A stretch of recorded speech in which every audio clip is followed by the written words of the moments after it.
Hey guys, Matt Jablonski here with The Point of Change. I'm going to get this live video pulled up over here on my phone so I can see the reactions and all that good stuff. If you're not watching this live, drop a hashtag replay down there in the comments so that I know you're checking this video out. Throw up some hearts, some likes, some loves, some shares, all that stuff. If you're watching live or if you're watching on replay, go ahead and hit all those buttons. I'd appreciate that. Oh, man. I'm going to wait just a few minutes for some people to get here. Zuckerberg's got to send out the notifications and all that, so give it a little bit. Good, happy Saturday morning, everybody. Josh and Lori, what's going on, guys? Good to see ya.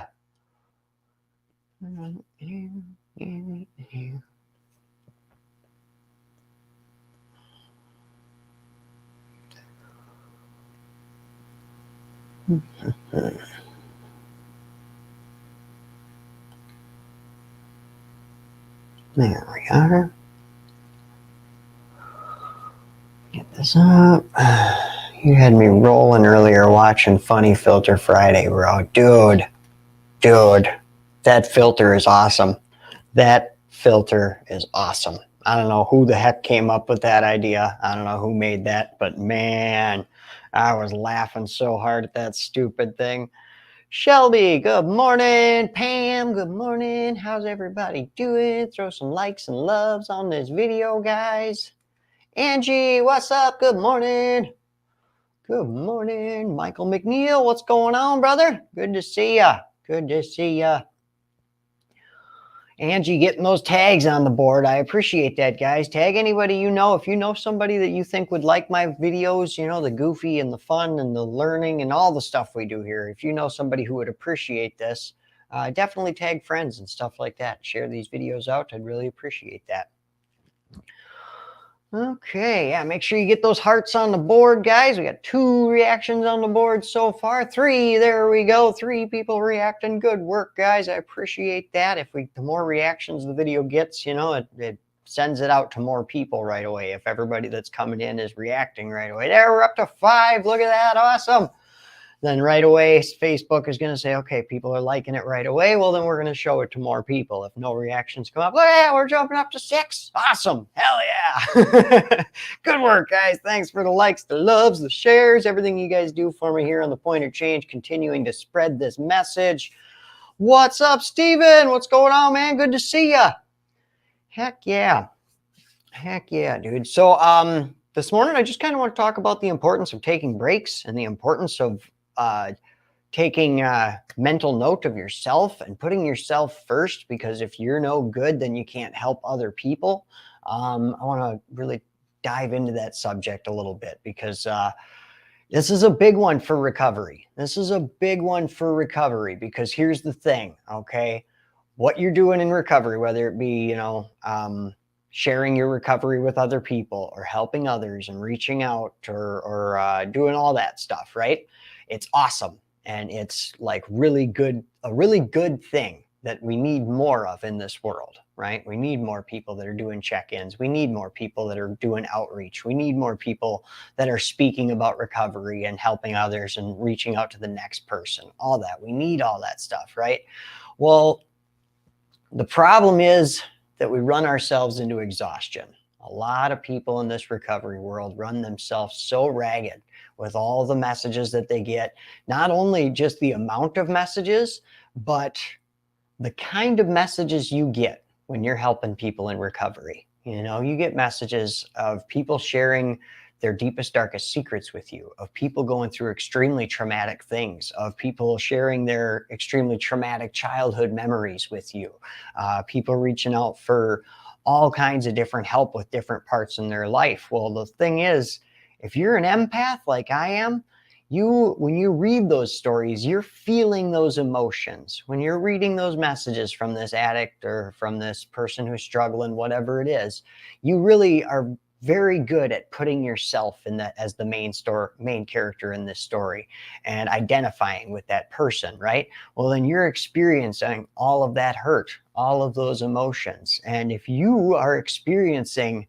the emotions and the hurts and the traumas of multiple different people on a daily basis, that really takes a toll, man. That really takes a toll. And we don't give enough credit where credit is due on that one, on saying, not only on saying thank you to anybody out there that does this kind of stuff, but also on ourselves for, like, we don't validate that, you know, we don't think about the fact that, wow, I'm like, I got a lot of stuff going on here. So it's really important that you give yourself breaks. It's really important that you take days for self-care, that you take time away from your phone. And that's where we find ourselves in this catch-22 kind of area, because on the one hand, what you're doing with reaching out and helping people is awesome. It's really cool of you to do that. And we need more people doing that. But on the other hand, we need to take those breaks, right? So as an addict in recovery, and you want to be helpful and you want to be doing the next thing, not only does this help other people, but it also helps you to give away what you know and stuff like that. It really helps you in your own recovery as well. So you got these two really positive things. So that makes us feel like, I can't take a break from it. I can't stop, you know, I can't take a day off. What if something bad happens? What if somebody messages me and they seriously need me in this moment, and somebody goes back to using drugs or commits suicide because I didn't get back to them fast enough? That's a hard-hitting question right there that is really hard to answer, because you sound like a dick when you just put it bluntly and say, if you need to take a break for your own mental health, how someone else handles that situation is not your fault. It is not your choice, okay? If someone can't get a hold of you, they have other people in their support system. If they don't have other people in their support system, and let's say they can't get a hold of you, and in that thing, they go out and they use again, and they end up relapsed, right? A lot of us would internalize that right away. I shouldn't have took that day off. I should have been there to answer my phone. But the thing is, as addicts in recovery, we each have to take credit for our own stories, right? We each reap what we sow, and we make those choices, right? And it doesn't matter. It's not the person who didn't answer the phone's fault. They literally didn't do anything. So it's literally not their fault of whatever that person chooses to do after that situation. It's however they choose to react to that is on them, you know? But the thing is, you know, Caitlin and I just went through CPR training. And the first point and the main point that they drive home in CPR training or any kind of emergency training is, in an emergency, you are the most valuable person there. You personally are the most valuable person in this emergency. So what that means is you have to make sure you are safe above everyone else. Let's say it's a car accident. If someone's on the ground over there, you're the most important person in the emergency. You're coming in to help, right?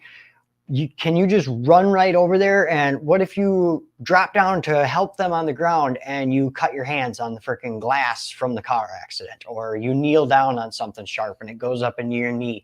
Now all of a sudden you become another victim in this now you're no longer going to help anybody else. So it's really important that we keep ourselves safe, that we're careful with what we do, right? If you come into that car accident situation, you come up, you make sure the ground is clear, and before you just dive down onto your knees and start performing CPR on this person, you got to make sure that you're good so that you can continue to help the other people. If you don't value your own safety in the situation, then you're not going to be able to help anybody. And it's obvious when it's a physical thing like that. When we talk about it like that, you're like, well, yeah, duh. I'm not just going to kneel on broken glass. Duh, that's whatever. But for some reason, the mental world and the spiritual world, we always look at that differently, right? We don't look at spiritual and emotional pain the same as we do as physical pain. So when you're dealing with people with recovery, a lot of this is emotional. A lot of this is spiritual. So you have to protect yourself, not from a physical threat most of the time, but from an emotional threat, or from a psychological threat, or from emotional damage, trauma, things like that. That's the thing we have to protect ourselves from, because if we're putting ourselves into hurting ourselves with all of the stuff we're taking on, then we're not going to help anybody. If you run yourself into burnout because you're taking 90 messages a day from a bunch of different struggling people and you can't get back to them all, and you're in your phone, freaking 10 hours a day just trying to get back to all these people, you're going to run yourself so exhausted on it that eventually you're going to go into what they call burnout, which is like, you're just done with this. And then you're not helping nobody, or you're going to fall into, what's the word I'm looking for? Compassion fatigue, where you give too many shits about too many things for too long, and then all of a sudden you fall into this area where you can't give a shit about anything. I've found myself in that place where you fall into what's called compassion fatigue. And for me, even hearing the words compassion fatigue, I had never heard those until I experienced it. And when I was going through it and somebody said, it sounds like you're going through compassion fatigue. And as soon as they said those words, I was like, what is that? Please, you're like, wow, that sound like, I don't even know what that is, but I like identified with those words immediately because I just was pushing myself so far and trying to help so many people and taking so much weight on my own shoulders and thinking that I had to save these people. And it was my responsibility to be on my phone and be there and reply and respond within a good amount of time and just to, to help everybody. And I started to put it on my own shoulders, and we need to realize that we are not Superman. We are not Superman. You're not even Spider-Man. All right.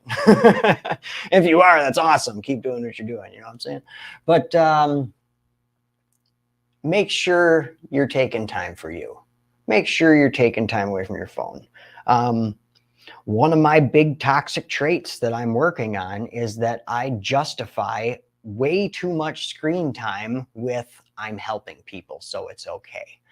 I justify that to myself a lot. I'm in my phone a lot, and I need to realize that and work on this, because I've realized that it is a toxic trait for myself and it's a toxic trait for others. Because if I continuously stay in my phone that many hours a day, and I'm constantly running to check my notifications because I'm worried it's the next person who's died, or it's the next person who's going to overdose, or it's the next person that I can hopefully prevent those things from happening, you're going to run yourself ragged. And that's exactly what has happened to me in the past. You guys have seen it, where I make a video and I have to tell you guys that I'm stepping back. I got to take a week off. I got to take, a day off. And most of the time I'm in tears at that point. I push myself to the end of it. So it's really important that you schedule yourself some days off if you're doing this kind of thing, or any kind of outreach, or working with recovering addicts, or working with people who've been through traumatic events, working to help others. We can justify overloading ourselves with the fact that we're helping people. Like, no, I'm helping people. This is a good thing. It helps me too. So I don't need a break. Either I don't need or I can't take a day off, because this helps others and it helps me. So why would I, and then we'll beat ourselves up when we fall into burnout or when we fall into compassion fatigue, because then we feel like, what the hell is wrong with me? Like, I'm supposed to be this person who cares and I don't give a shit anymore. Or I feel like everybody's lying, or I feel like everybody's gonna fail, or whatever that feeling is. You start to get that headspace where you see a lot of failure. Jobs like work, or not even, I shouldn't call it jobs, but careers that involve recovery, they have a high rate of burnout, and they have a high rate of compassion fatigue, and they have a high rate of suicide, because you are going to see a lot of people not make it into this world. If you're in recovery, in the recovery field, it's just something that you need to know, that you're going to see a lot of people go back out. So that's why success cases are so awesome. Like you guys out here that are making this work for you, like it's so important that you continue to work your recovery and that you continue to share your story, because people out there who are helping recovering addicts, like probation officers, counselors, peer support specialists, motivational speakers, all of us, we need to see that success. We need to see it. We need to see that there is hope. We need to see that this is doing something good. We need to see that we are actually helping people, because when you're working this closely with a lot of people who are in early recovery or some who are still in addiction, trying to get them into recovery, you're going to see a lot of people going back out. You're going to see a lot of people not making this work. You're going to see a lot of people not putting in the work. And it can start to convince you that that's everybody. You know, it's real easy for your brain to trigger into that blanket statement. You know, we're guilty of that as a human species. I think we see something and then we blanket statement everyone that is that way, right? For instance, when I was in the Army, they told us, when you're in this uniform, if you're out and about in the public and you're in this uniform, you make doubly sure that you are respectful, that you handle yourself with care, because if you're an asshole to somebody in the grocery store and you're in your uniform, that person doesn't say, oh, I seen a guy who was in the Army today and he was an asshole to me, that guy must be an asshole.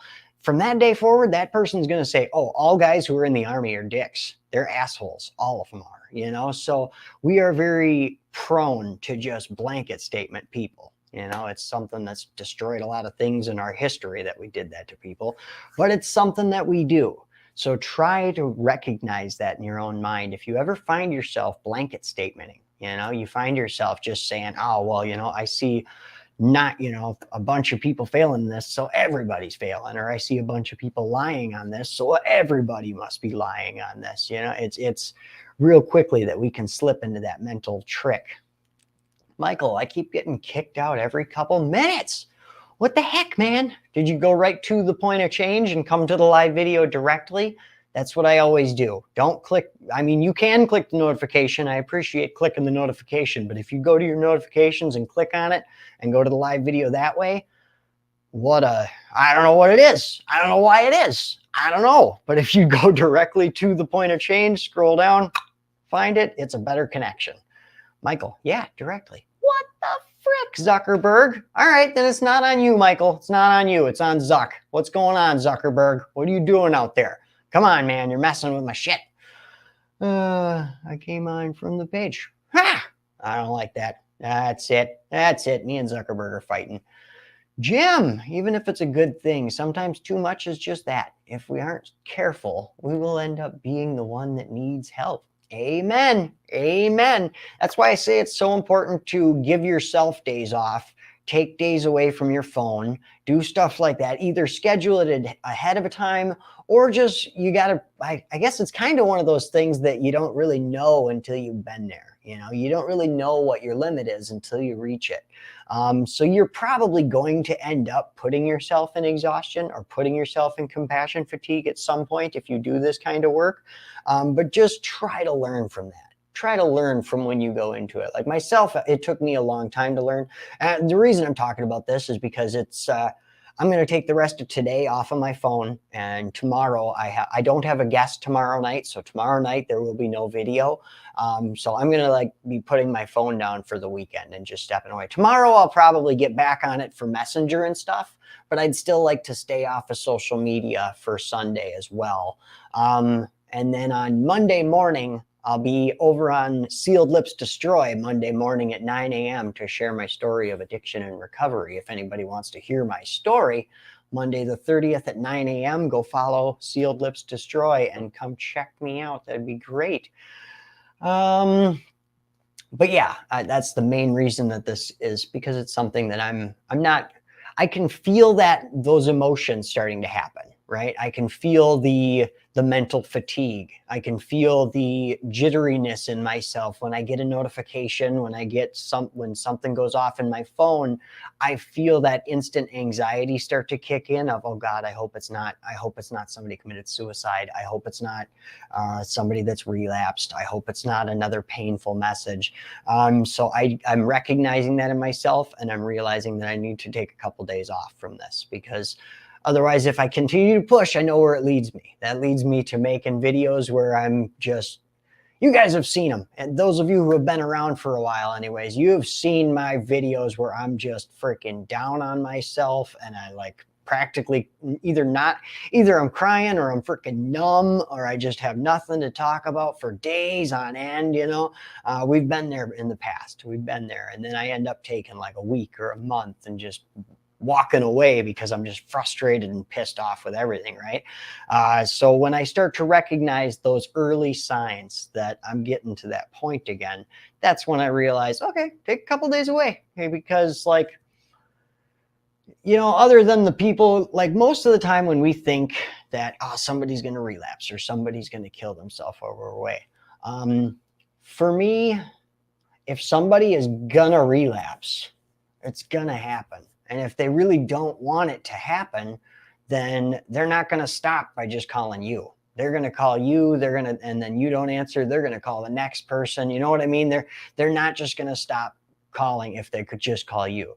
If somebody is about to relapse and then they call one person and that one person doesn't answer and they go, oh, well, that's it. Then I guess I'm going to use. Then that person was bound to relapse. They were just looking for an excuse to do it. You know what I mean? So you can't blame that on yourself. And it's kind of feels cold for me to even say it, but as a person, I've been on all sides of this thing. So I know some people are going to be like, well, dude, blah, blah, blah, that's mean to say. But like, if something terrible happens while you take a break from your phone, that terrible thing will still happen whether you're on your phone or not. It's still going to happen. It's just a matter of when you find out about it. And when you get back on your phone, you'll find out about it then, and it's not a matter of like, you know what I mean? If it's somebody who passed away, well, they're still passed away. You know what I mean? It's not like I hope that doesn't come off too cold. I understand it kind of feels like an asshole thing to say, but like you can't, you got to have your back first. You got to have your back first, because if you push yourself so far to where you end up like I have in the past, where I got to take a week or I got to take a month away, instead you could have taken a few days off along the path and had a lot more days where you were there, and instead of taking a whole freaking month or taking a whole freaking week off, so but even a month off or a week off, even that stuff is important too. But schedule it yourself, or else God's gonna schedule it for you, and it ain't fun when he schedules you a break. I'll tell you that right now. Let's see. Angie, when I want to use, I call people until someone answers. Right on. Amen.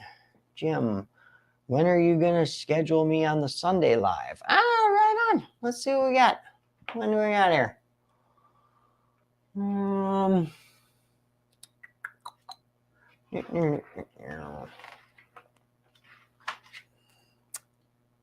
How about March 19th?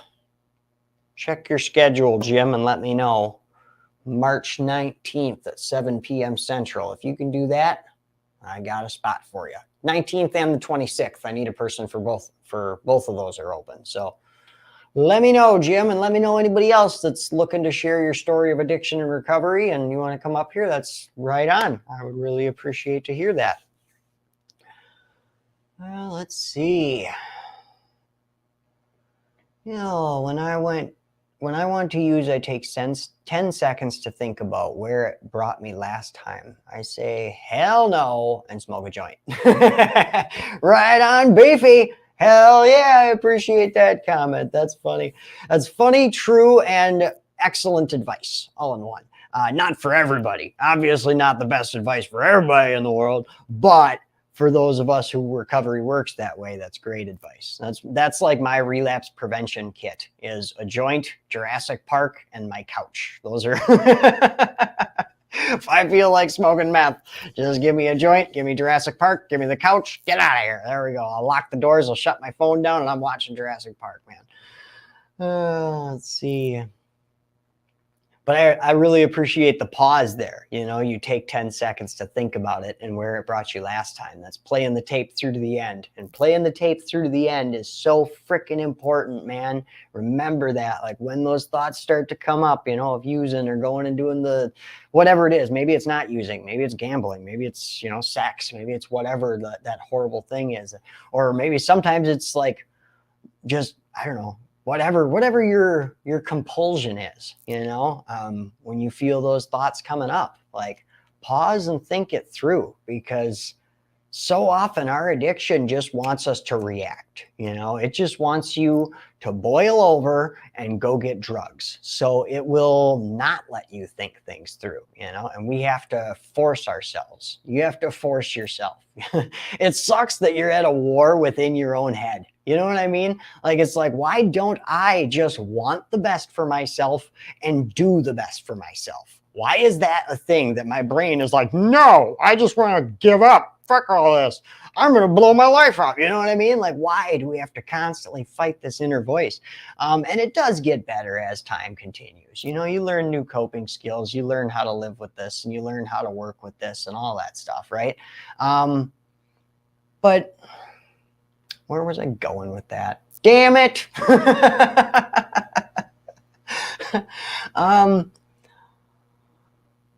We don't have to do what our addiction tells us to do, right? Like, thoughts without action are a beautiful thing. Because, I mean, even myself, almost 6 years meth free, almost 6 years free of that criminal lifestyle, right?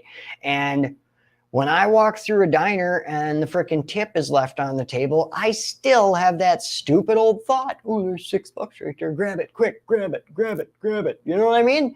Like, why? Why would I do that? But I still think it, you know? So thoughts without action are a beautiful thing. We might have those compulsions for a long time. I still hope and I pray and I try my best to fight them off and hopefully and to come up with new coping skills and new ways to handle these situations.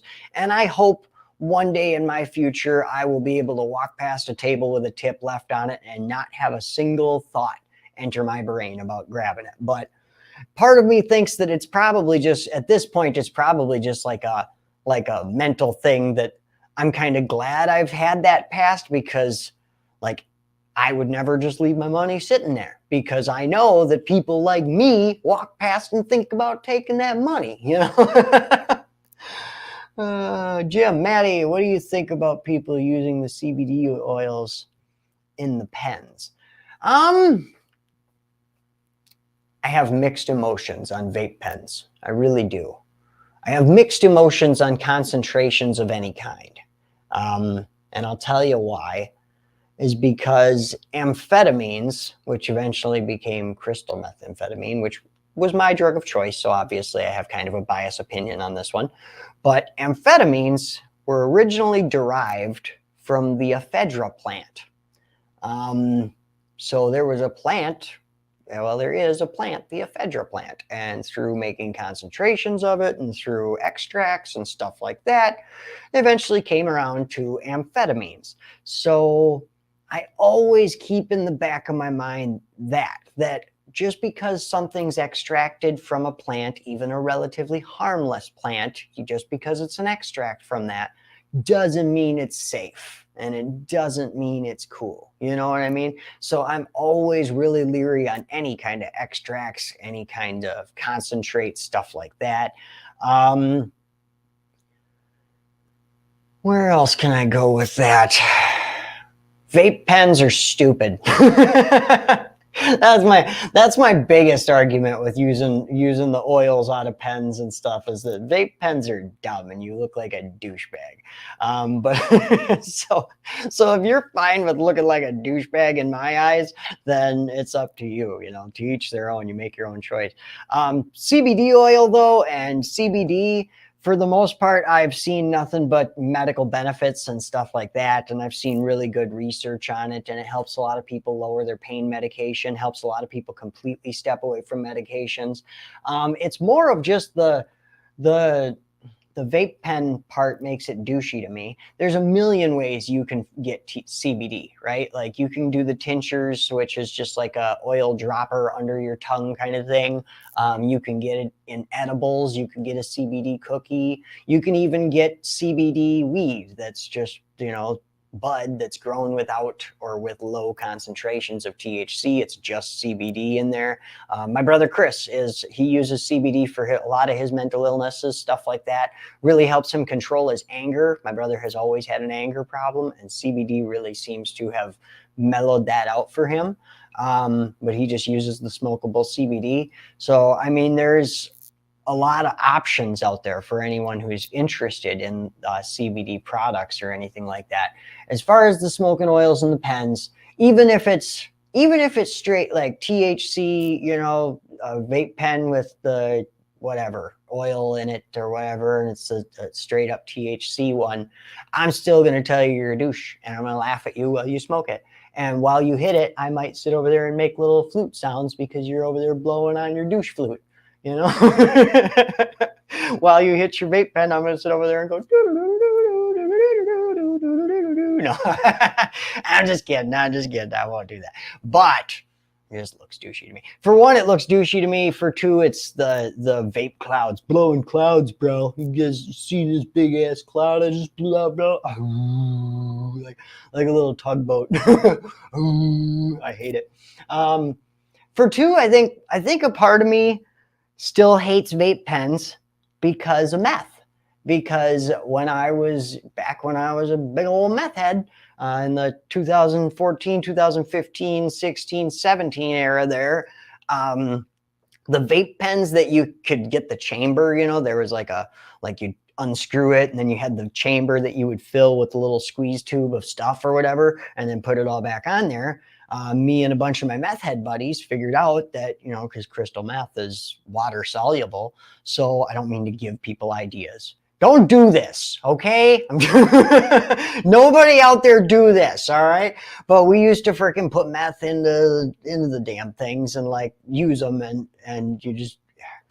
So for me, a vape pen is almost like a trigger. Like, especially in early recovery, when I seen people smoking vape pens, it would literally trigger me and it took somebody else pointing that out to me. It took an old friend that I used to use with that's also in recovery. And when I talked to her and I told her, I don't know why, but I get like fucking triggered from vape pens. And she was like, dude, that's because like, she was like, did you ever use a vape for like just vaping for like nicotine? And I was like, no, hell no. The only reason I used them was smoking shards. And she's like, dude, then that's because, so the only thing you ever did with it was smoking shards. So you probably instantly associate that with meth. So for you, somebody smoking a vape pen, they might as well be standing there smoking a bubble in front of you. And I was like had this mind blowing epiphany. I was like, oh my God, that makes so much fucking sense.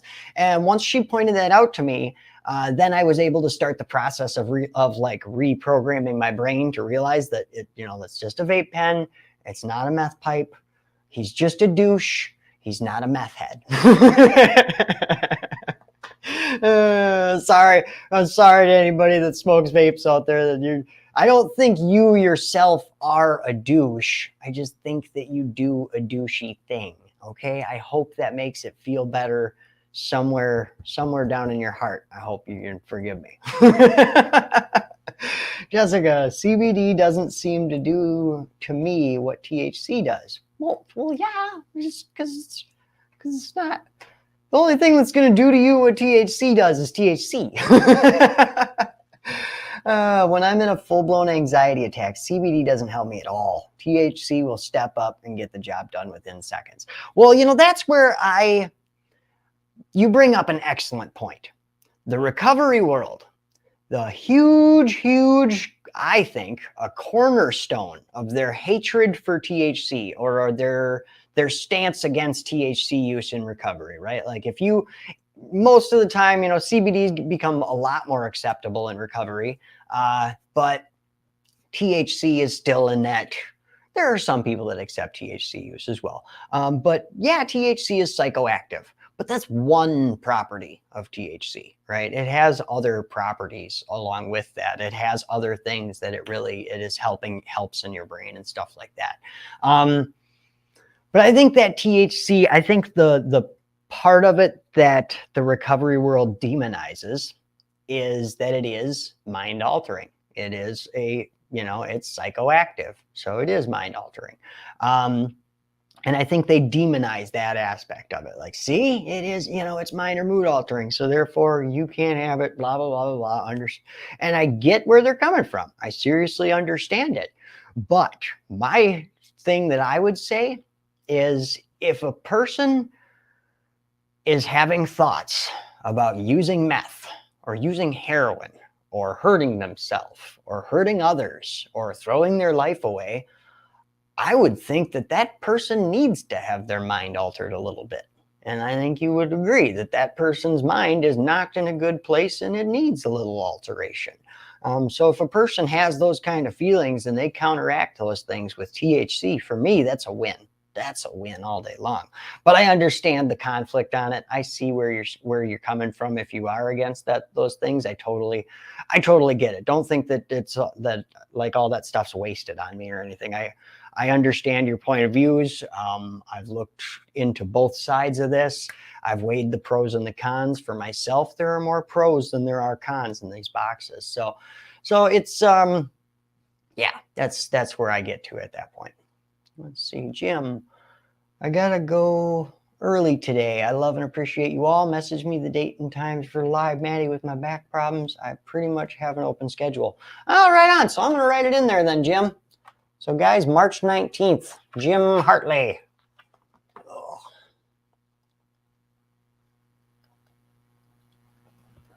Awesome. March 19th, 7 p.m. Central, Jim. All right.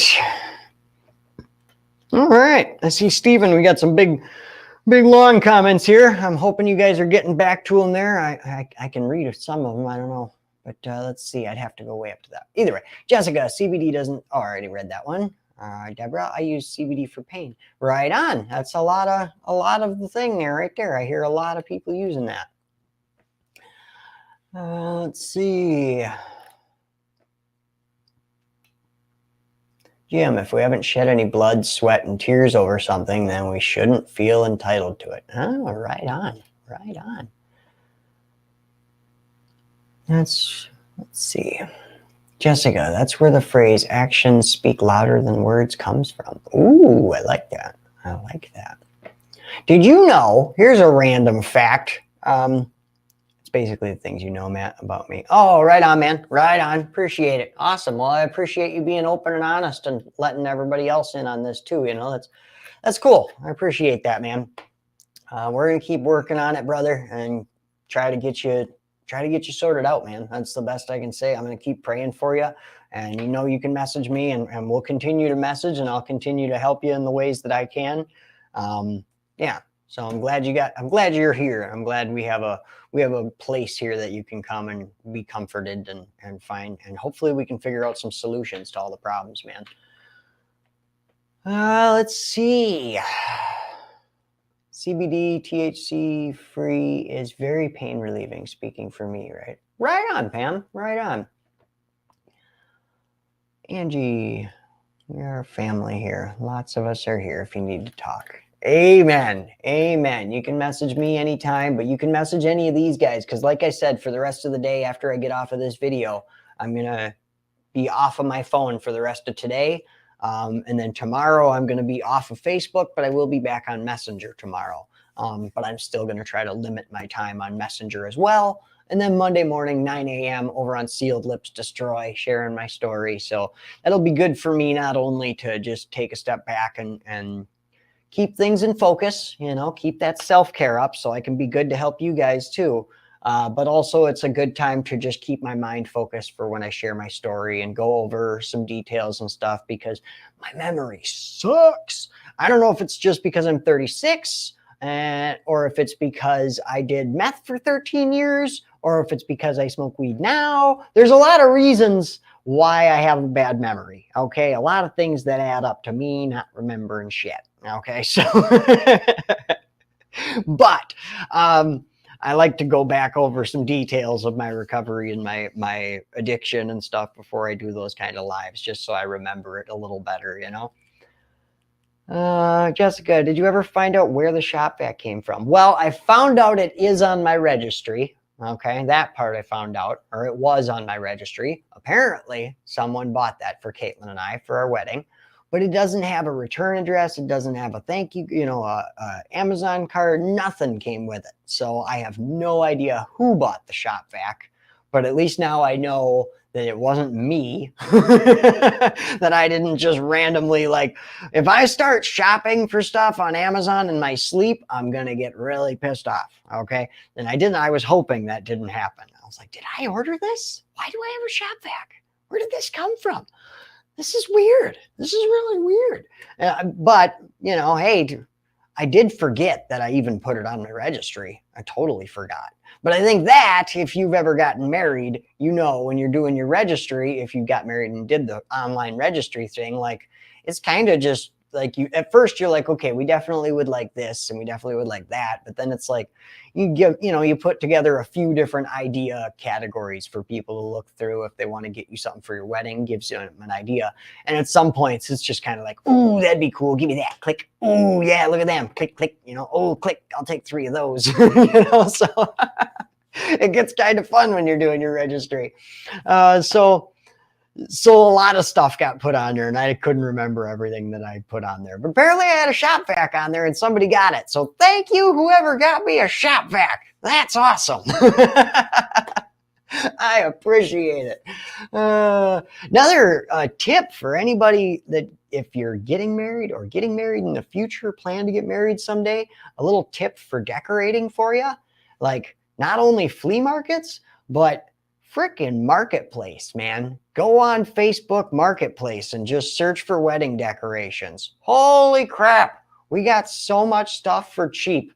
It's so great. We're going to be able to make like all of our decorations that we paid like $100 for like 2 garbage bags full of really nice freaking fake flowers. So we got like all the flowers to decorate the freaking railings and stuff down there for like I was blown away by some of the stuff we were able to get for cheap. I was like, hell yes, that's going to be a huge money saver.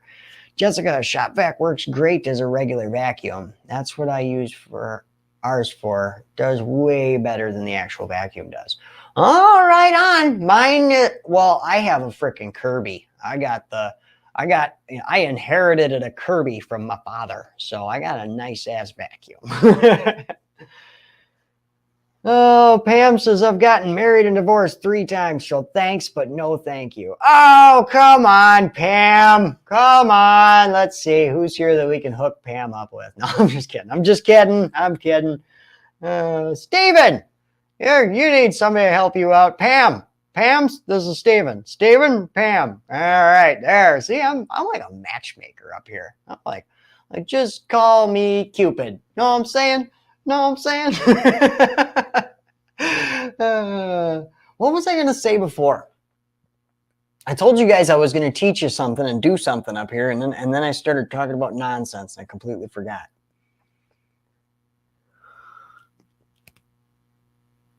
Oh, yeah. Gotcha.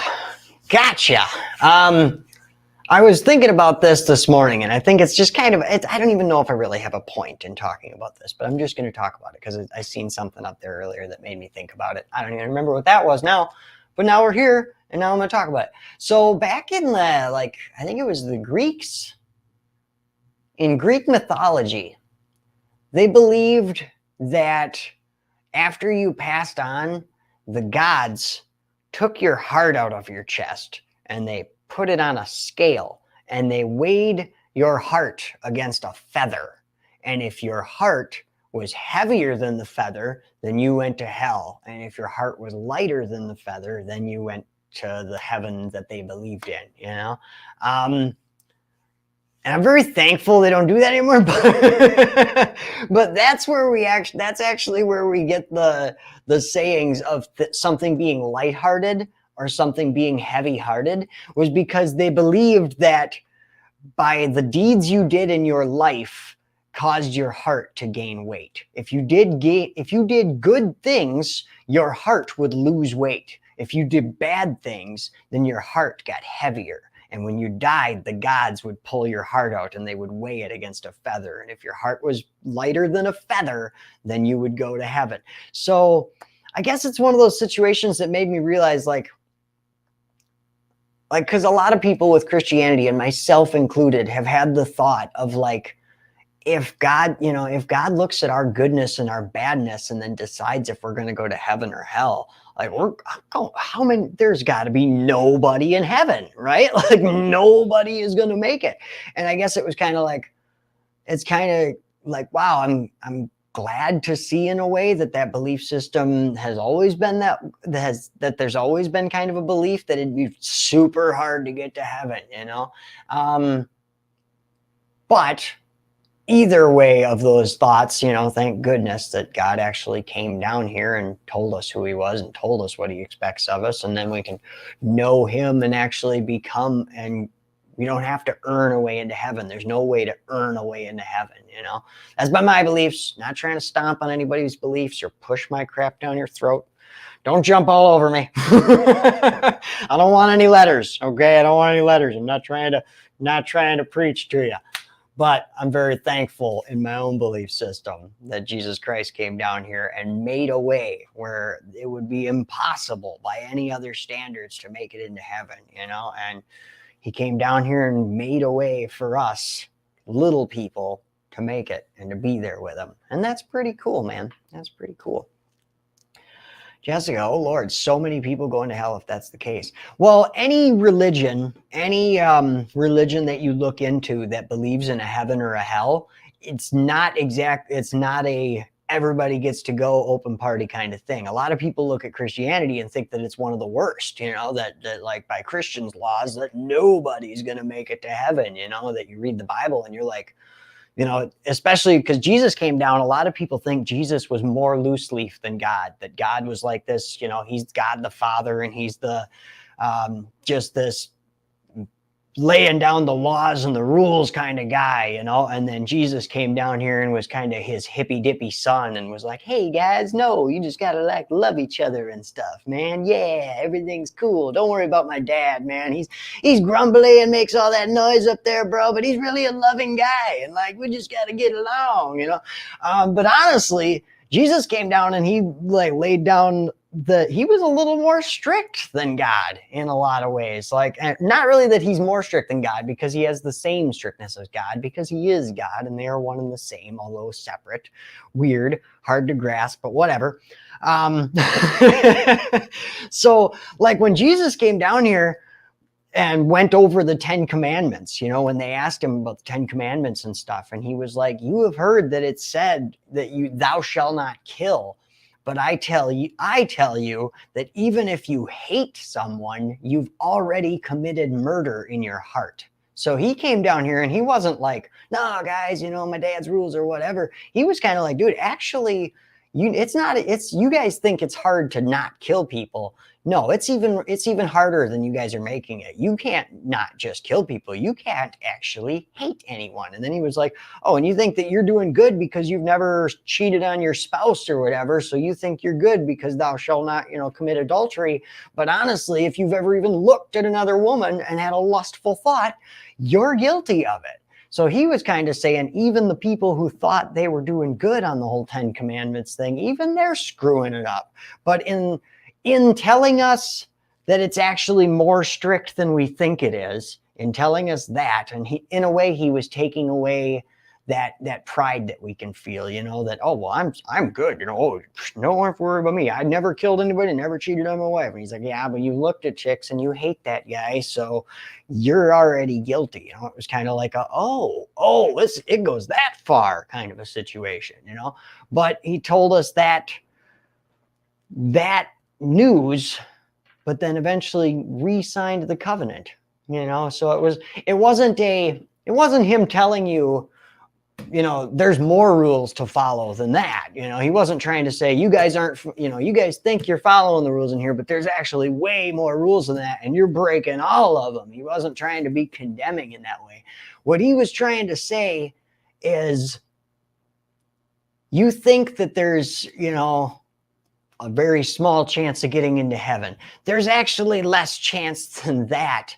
So you can't follow the rules in here. It's not a matter of you have to follow the rules in here or you don't go there. It's a matter of you can't follow these rules. You need Jesus to help you live this life. You need Jesus to get you in there, because it's not about what you have done. It's about what he has done. It's not about who you are. It's about who he is. That's what it's all about. And it's just, for me, that's a good message. For me, that's good, because I would fail. I would fail 100% of the time if you told me that I had to, on my own merit, follow all these rules. And I ain't pulling it off. I ain't gonna pull it off, man. I just can't. So to have to be able to believe that I already have all the forgiveness I'll ever need, that's, for me, that's awesome. And I hope that you guys find whatever your higher power is, whatever you find in the path of religion or however you follow it, I hope it brings you hope. And I hope that it brings you a wholeness, and that it brings you a awareness of the world, and that it gives you something to, some kind of a measure to follow. I know I'm not going to make all those rules, or I'm not going to be able to do all of the things that the Bible tells me to do. And I'm not going to be able to stay away from doing all the things it tells me not to do. I know that much, but it's nice to have some guidelines. It's nice to hear, yes or no on those things that we wonder, is this okay or is this not okay? Like to actually have something that says, actually, no, that's not okay. And yes, this is okay. And whether or not I can pull them all off, I know that, but like this world is so wishy-washy, and like anymore, like you ask a question about what is right, what is wrong in this world, and you're met with the resounding answer is, oh, it doesn't matter. Oh, everything's okay. Everything's okay. It doesn't matter. You can be whatever you want and everything's okay. And for me, it's nice to just have something that says, actually, no, that's not okay. And actually, yes, that is okay. So for me, it makes more sense, and I like it. And I'm very happy with the way I live my life these days. Let's see.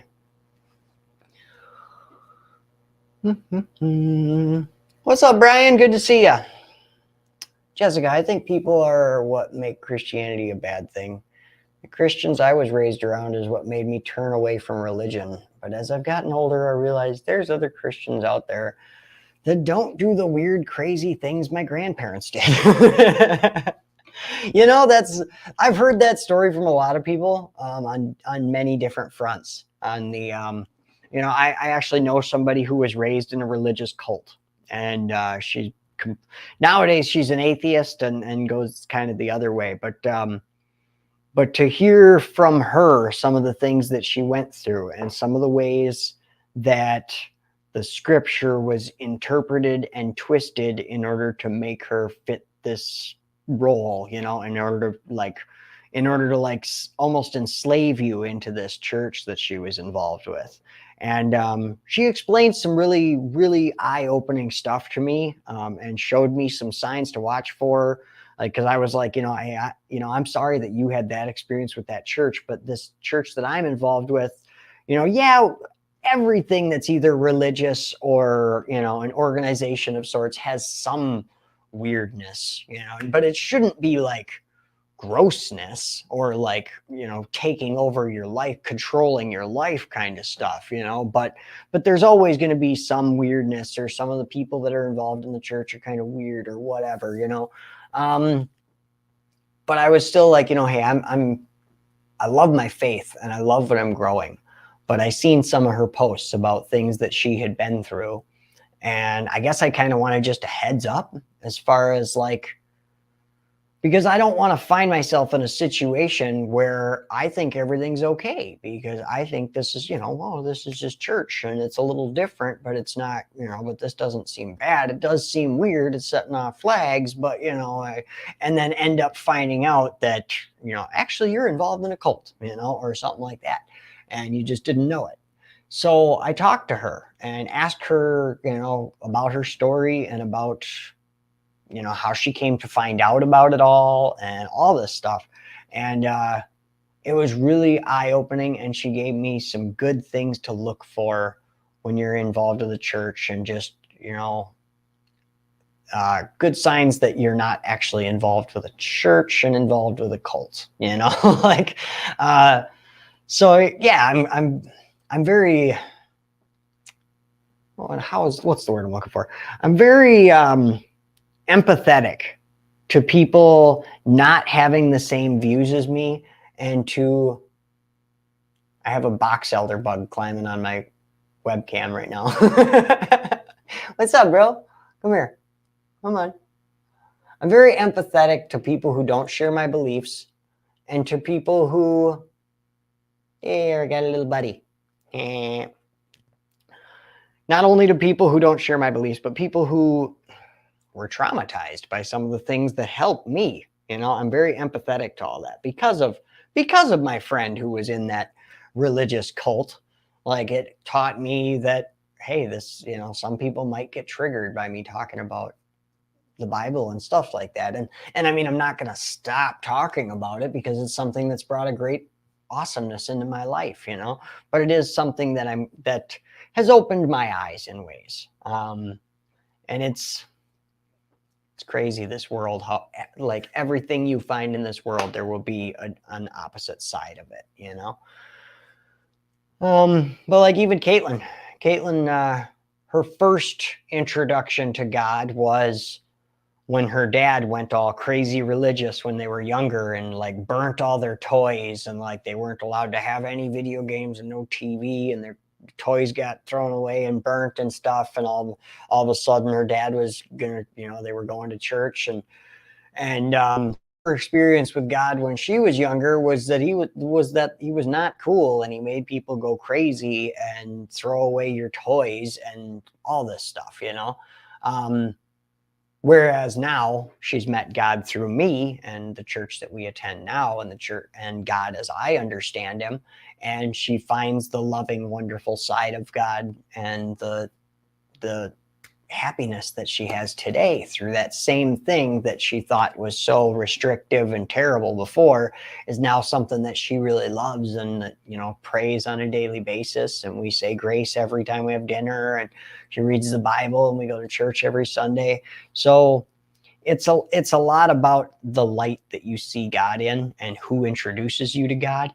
I mean, if you're introduced to God through somebody who has a weird view of God, you get the wrong impression. You'll get the wrong impression. Jessica, oh yeah, when I was little, everyone brought their TVs to church and smashed them with a sledgehammer. It was crazy. On one hand, I see how crazy that is. On the other hand, I totally get it. You know what I'm saying? Like, I see that having, smashing TVs and not allowing you to have TV, like, I see the craziness of it, but as more things come out too, because it's kind of funny how, like, when I was younger, I remember hearing about Christians that were super against TV and super against movies. Unless you were watching something that was Christian based, you weren't allowed to watch any movie that wasn't a Christian film, and I remember thinking, like, why do they do that? And somebody told me, I don't remember who it was, that told me it's because Hollywood is full of pedophiles, and they're just trying to warp children's minds and, groom people and all of this stuff. And I remember hearing that when I was pretty young, and being like, what? But now, fast forward to the way to today, with all the things we know, Bill Cosby, oh man, Jeffrey Epstein, all these different rapists, molesters, pedophiles, predators that are steaming in freaking Hollywood. And it's like, maybe they were onto something. Yep, turns out all those crazy Christians that were smashing our TVs because Hollywood was full of pedophiles that were trying to groom your children into having sex with adults, which sounds pretty crazy. Now it's like, oh, now I see it. Now I see it. Now I see why Nala looked at Simba like that in that Lion King scene when they were rolling through the dirt. Now I see it all. They are trying to show us stuff. Oh, man.